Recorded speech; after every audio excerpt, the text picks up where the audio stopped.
Count Blackwood built this place to shut the world out. He believed stone could protect what he loved. They say Count Blackwood paved this road with stones from the river, so he could hear anyone approaching. He wanted angels to guard his children, but even angels crumble, given enough time. This door was only opened twice a year, once for the summer ball and once for a funeral. Now the lock has rusted away, and the house holds its breath, waiting for a master who will never return. That was her sanctuary. The Countess never came down after the winter of 1912. Every step closer to the attic, the air gets colder, as if the house is trying to push you back down. The portraits are gone, sold, stolen, or perhaps hidden away in shame. This was his world. While Europe was changing, Count Blackwood was in here, drawing lines on myth. He wanted to travel, but duty is a heavy anchor, and it kept him moored to this store. A letter to his brother in London, dated 1924, unfinished. From here, he could see everything he owned, and yet, he probably never felt poorer than when he's stilling. Further down the hall, the air smells different, less like old paper, and silence in a nursery is heavier than anywhere else. It's a silence that waits for laughter that never comes. They say the youngest, Clara, left her favorite doll behind because she thought she'd be back by supper. She drew them all holding hands, a reality that only existed in crayon and imagination. But childhood ends, and in this house, it ended abruptly when the telegram arrived. And then, there was the ballroom, the heart of the Blackwood estate. It was designed for hundreds. Now, it only hosts the dust and the setting sun. You can almost hear the violins tuning up, can't you? A phantom waltz that never ends. The music stopped in 1924. The silence has been the only musician since. We leave places behind, but they never really leave us. They wait in the dark, preserving our secrets. The Blackwood estate will stand for another 100 years, but my time here is done. The warmth of the sun never reaches the roots of this place. Down here, it is always winter. Nature is the only tenant that truly pays its rent here, turning stone back into earth. I didn't come for the house. I didn't come for the gold. I came to make sure they were still sleeping.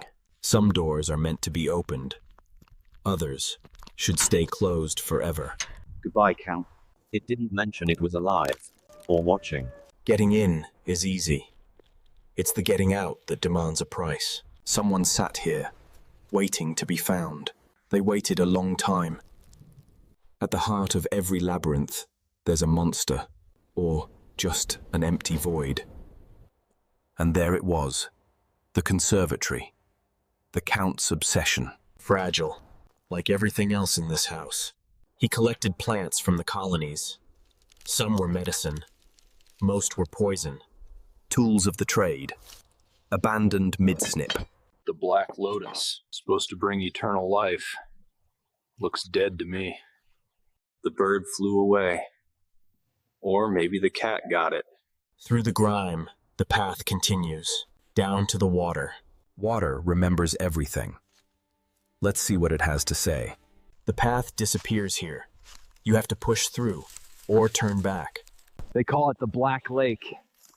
It's deep, deeper than the foundations of the house.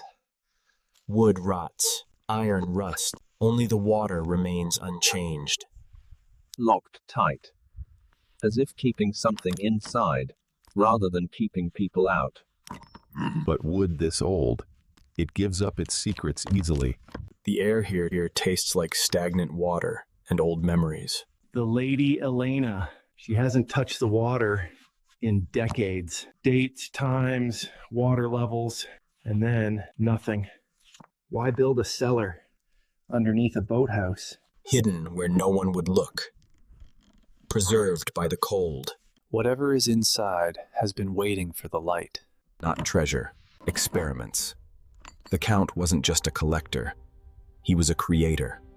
Built to house prize-winning racehorses. Or at least that's what the neighbors have been told. Look at the splinters. Whatever broke this door was trying to get out. Iron bars, 2 inches thick. Overkill for a horse, don't you think? No hooves made these marks. These were claws. Subject number 4. Eliminated. He didn't even name them. This wasn't meant to guide. It was meant to subdue. To create something new, you have to break what was already there. They don't eat hay. They eat meat. The groom left in a hurry. He saw what the Serums were doing. And one night, Subject 4 decided he had enough. It went into the woods, towards the old carriage graveyard. Follow the trail. See where the monster went to die. Fire was their solution. They thought it would cleanse the sickness. But fire is unpredictable, and panic is deadly. They tried to flee. Bags packed, horses whipped. But you can't outrun a nightmare. And bullets? They just made it angry. They left with gold and jewels. They are left with only bones. He didn't anticipate that at all. Or perhaps he's seen too much. It went right through here, tore through both steel and wood. The trail doesn't end in the woods. It leads up to the chapel. The chapel in the woods, where the Count prayed for forgiveness or power. Let's see if it kept the demons out. Empty. Why is it always empty? This is it. The end of the line. A place of worship. But look closely at the icons. These aren't saints. He commissioned these windows himself. The gospel of evolution. Wood swells when it's damp. Nature is sealing this place shut. Behind the chapel, the manicured gardens end. Nature takes back what belongs to it. A straight drop. No fences. Just gravity. Maintenance stairs. Built 100 years ago. Trust is a dangerous thing here. The stairs hold, barely, leading up to the old inspection walkway. A bridge over the overgrowth. Or a trap. Soft as a sponge. One wrong step, and I'll fall. The bridge ends here. Time to jump. The path is blocked, but it's still passable. The jungle doesn't just bury the past.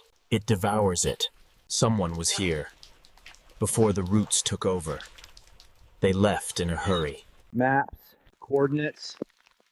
They knew exactly what was buried here. And they knew it was waking up.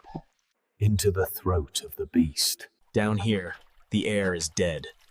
It smells of rust and old electricity. Sealed from the inside. Whatever they were doing, they didn't want it getting out. The air hasn't moved in 40 years. Power. They had enough here to light up a city. Fuel gauges are empty. Dry as a bone. Silence. The loudest sound in the world. Batteries are dying. I have to keep moving. They didn't just leave. They ran. Project Mycelium. So the rumors were true. And this is the garden. It wasn't a lab. It was a tomb for a machine that never woke up. Rust and gravity. That's all that holds this place together. Decades of silence. They worked here until the very last day. October 14th. The day the orders stopped coming. Just people doing a job. No secrets. No monsters. Just an evacuation. A way out.